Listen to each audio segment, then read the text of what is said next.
Yo, what's going on out there, world? It's your boy, Yusuf Hood, Hood the filmmaker, HoodFilms, all of those names. I want to holler at y'all today about a movie called Parasite. I just recently saw the movie Parasite, and it is definitely good. It's directed by Bong Joon-ho. He made a movie a while back called Snowpiercer a few years ago, and it was a story like where the one guy the main character had to go from the back of the train, which is where the broke people, lower class people lived, and he had to go all the way to the front of the train. And so it was really, really shot dope, and it was a good movie. So you probably heard of it, Snowpiercer, but he shot this movie called Parasite. He did this movie mostly in Korea, where he's from. All of the actors are Korean, and it's just a dope story. If you haven't seen it, you need to go check it out. It's up for an Oscar. It won Palme d'Or in France at the I can't think of the damn film festival, but that's the major film festival in France. It won a Palme d'Or, and it's just a great movie. The story, to me, what made it a good movie is that it showed how the race or the culture and the Korean people, how they actually are.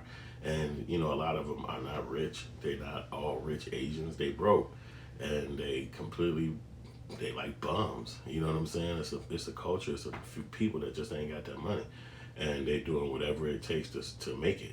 They scammers. You know what I'm saying? And people like that. We all know people that scammers. We all that came across that. We all probably even thought about it in our own life. But when you see these people and you already got this like notion uh, about who they are or what kind of people they are, and then you see them like this, it's like, damn, you know what I mean? So I'm gonna break it down for you. So what happened is this in the story is that these people are broke. It's a whole family, a man, a wife, a son, and daughter, and they have no money. And so you see in the beginning about them just really being just broke, trying to survive, eating when they can. Their crib is like in a really crummy spot. They live in a basement apartment.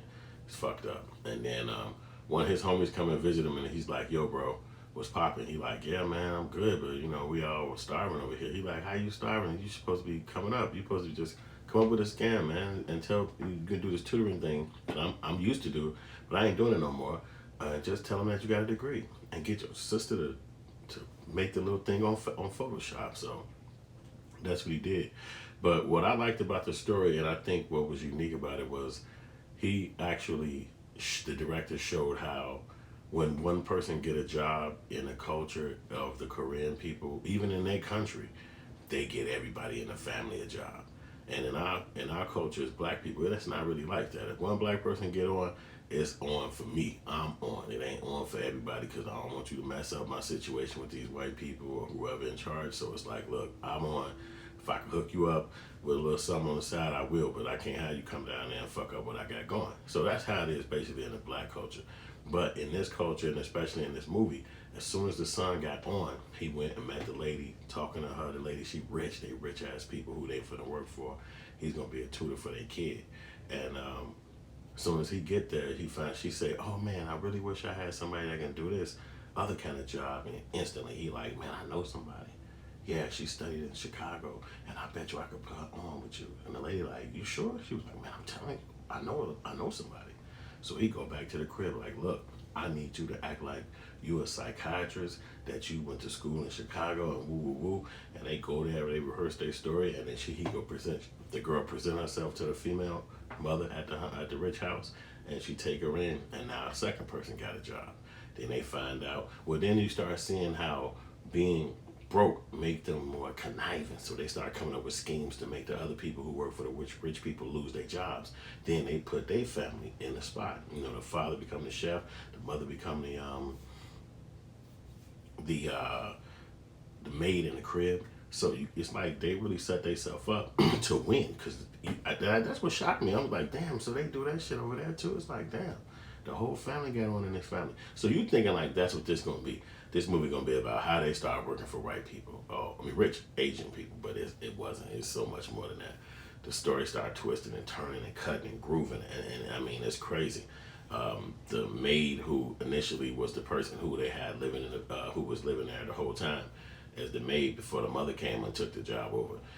Her husband was living in the basement and in a bunker that the people who currently live in this bougie house didn't even know what's happening. So they go down there and find out that this happening, and then the people living in the basement, the lady say she haven't visited her husband so long since she got fired.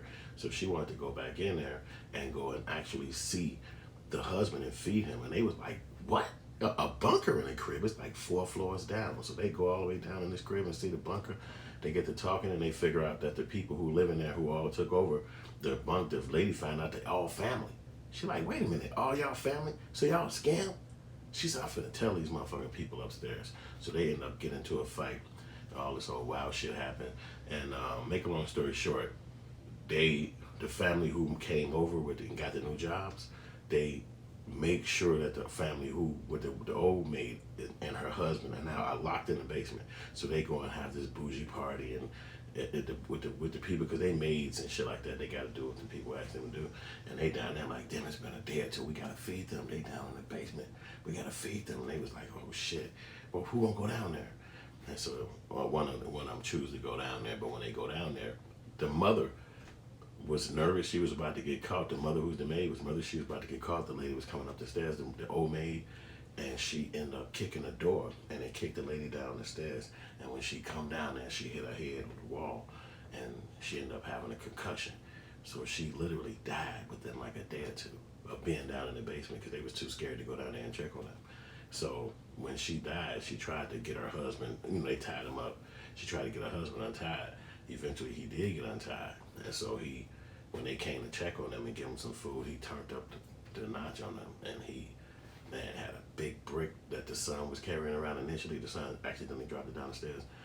The guy in the basement got to that brick, busted him upside the head. Literally, I'm talking about, they showed this in the movie.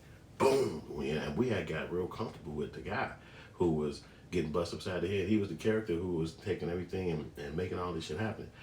Man, busting upside the head, boom, his shit bleeding out on it. It was horrific. And then it's like, you ain't expecting all this shit to happen. The guy come up from the basement and shit. The little kid had already told the parents that he saw a ghost.